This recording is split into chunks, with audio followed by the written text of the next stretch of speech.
Nah, that's all I got for today. Nah. um, it's day 10, and today was an insurance mile this morning. I really am going to try to get on the treadmill tonight. 10 minutes, 1 mile. Here's my problem. I've been teaching class on Monday nights, and because I go right from work to class, I basically have to, either grab something out or pack extra food or, just make sure that I eat right, and I don't ever eat right on Mondays. So I know that one of the reasons why I feel like crap this morning is because I didn't eat right yesterday.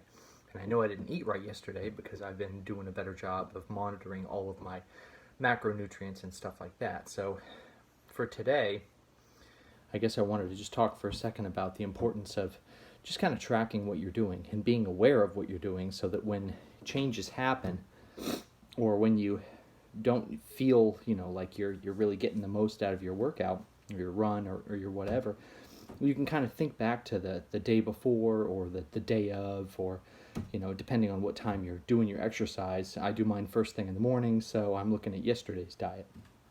But because I'm looking at all that stuff, I can sort of examine all of those individual variables that contribute to, how I feel and how I'm able to perform when I'm on the treadmill, or doing whatever exercises. So that's the recommendation for today, is just start to micromanage just a little bit more. Don't worry about being all, count every single calorie and make sure that you're accounting for every bit of routine that you do during the day. But look at things like water consumption. Look at things like macronutrients, so your carbohydrates compared to your protein, compared to fats. Look at the amount of sodium you eat on a regular basis, and just be aware of those things. And the more that you're aware, the more that you're going to make conscious decisions to make the right choices when you look at snacks, when you look at meals, and when you look at portions as well. Because one of my worst things that I do is I eat like a puppy. So, if there's food, I'll eat all the food, and I can't regulate. Once the food's out and I start eating, I'm going to stop when the food's done. So that's something that I've really been trying to work on for these last few months, is just understanding the portions that I'm eating. Because I'm looking at Mary and the amount that Mary eats on a meal to meal basis, and in comparison, what I'm eating is usually 3 to 4 times what she eats. So it's like, a little fish versus an orca.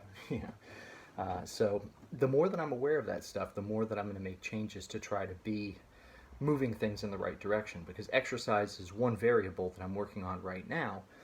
But if I want to really make a change, I need to consider the system. So exercise is only one part of that system. Diet's another part of that system. Sleep is another part of that system. And I have sleep apnea, so I'm trying to deal with that as well. And that's impacting my exercise because I wake up in the morning and I don't feel rested. So, it's all connected. But the more that we can take care of ourselves, the more that we can optimize ourselves to be able to sleep effectively, to be able to, work and play effectively while we're awake, and then the better choices we're going to make. And it creates a domino effect in a positive direction instead of a negative direction. So that's today's advice. Just be more aware of what you're doing. Be more aware of your routine, and just, sort of examine what you could potentially change, what you have the capacity to change, so that you can move things in the right direction. So that's it. Keep moving things in the right direction, and happy day 10.